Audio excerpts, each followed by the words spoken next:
the great American holiday, a day of thanks, a day of celebration, a day of food, family, football, all of the great things that Thanksgiving gives us. It's upon us. Well, almost. But Thanksgiving's really all week, isn't it? I'm not going to do a live stream or a podcast for Thursday and Friday because, honestly, you should be celebrating that with family and friends, not listening or doing podcasts.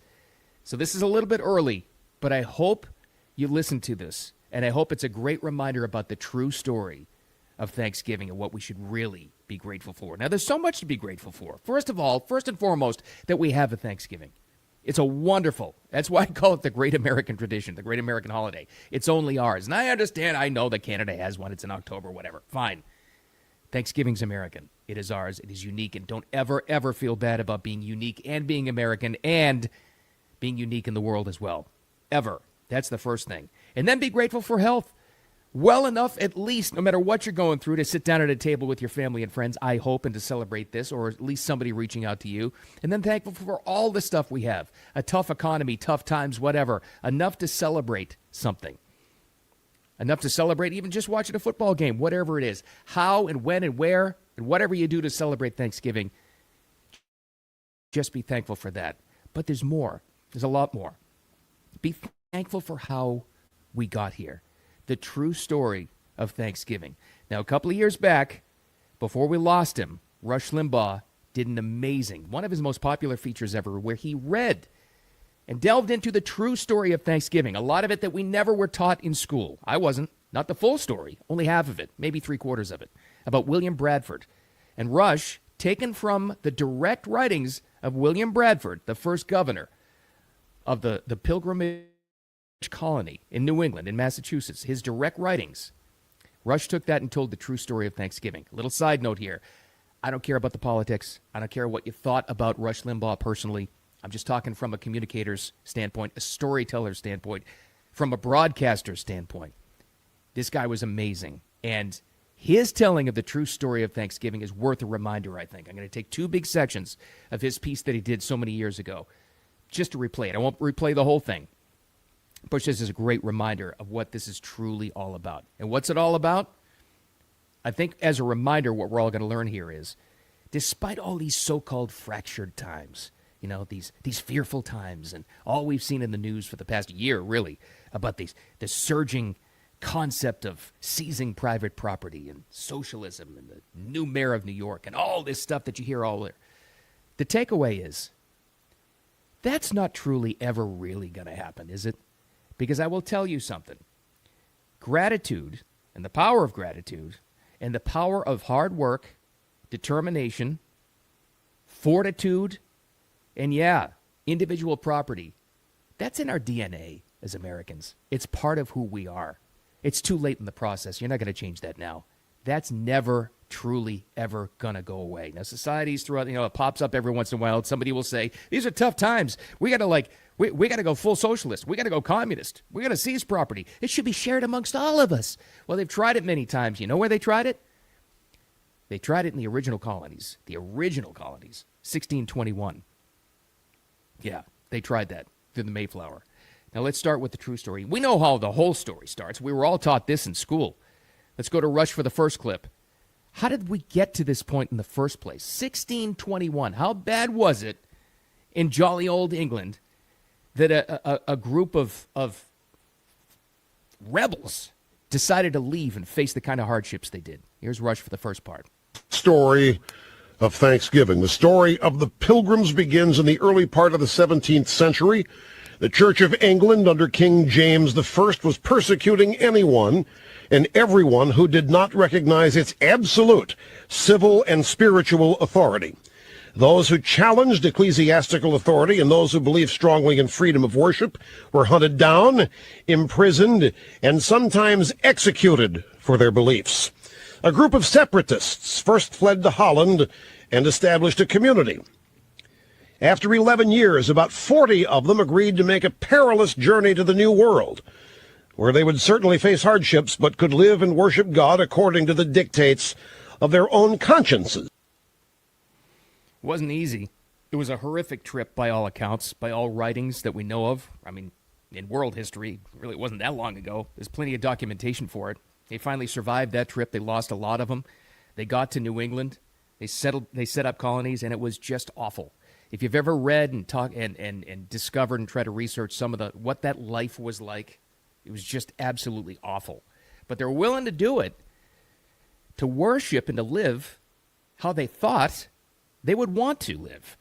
Now, we're going to talk about this guy for a little bit of a background. Who was William Bradford? That Rush researched, and he went to his own direct writings. William Bradford was the first governor of those early settlers, the Plymouth colony.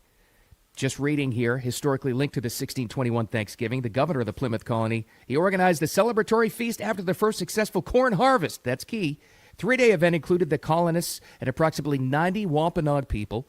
Bradford having documented the colony's early history, his book Of Plymouth Plantation. Well, here's where it gets interesting. I don't know why. We can all come up with our own theories how we weren't told the whole story of how it actually became a sit-down dinner. And it was, historically, according to them, it really actually happened with the Indians. But a whole lot happened that led up to that. And here's the key part. Rush explains it better than I ever could. But under the laws dictated by the king, who let these separatists leave, was that basically we're going to set up a system of socialism. When you get there, all of your rations, all of your food, anything you make, anything you earn, anything you have, all the food you're able to somehow grow, you got to share it equally. It was disastrous. They almost all died that first winter. And God, they arrived in November. It took a full year. They lost a lot of them. It was horrific. Till they finally changed something. Again, this is directly from the writings of William Bradford, the first governor of Plymouth.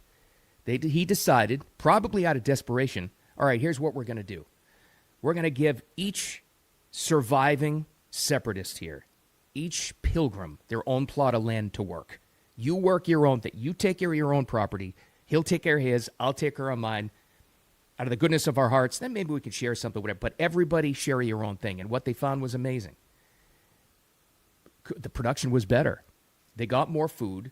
The system worked better. And everything worked better when they dropped the communal socialist idea that they had in their heads at first, and also the rules that the king had tried to give them. Now, what was the result? We're going back to Rush on this one. It's a little long again, but the results are nothing short of amazing. In no time, the Pilgrims found that they had more food than they could eat themselves.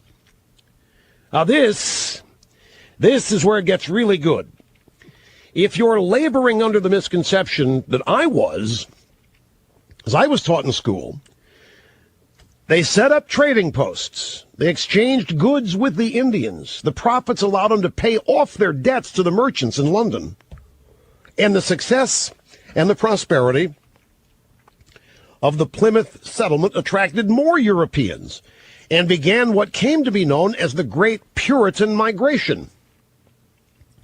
But this story stops when the Indians taught the newly arrived suffering and socialism pilgrims how to plant corn and fish for cod. That's where the original Thanksgiving story stops. Story basically doesn't even begin there. The real story of Thanksgiving is William Bradford giving thanks to God for the guidance and the inspiration to set up a thriving colony that socialism caused near starvation. The bounty was shared with the Indians. They did sit down. They did have free-range turkey and organic vegetables. But it wasn't the Indians who saved the day. It was capitalism and scripture which saved the day. They did sit down. They did share the bounty. But none of the bounty would have happened.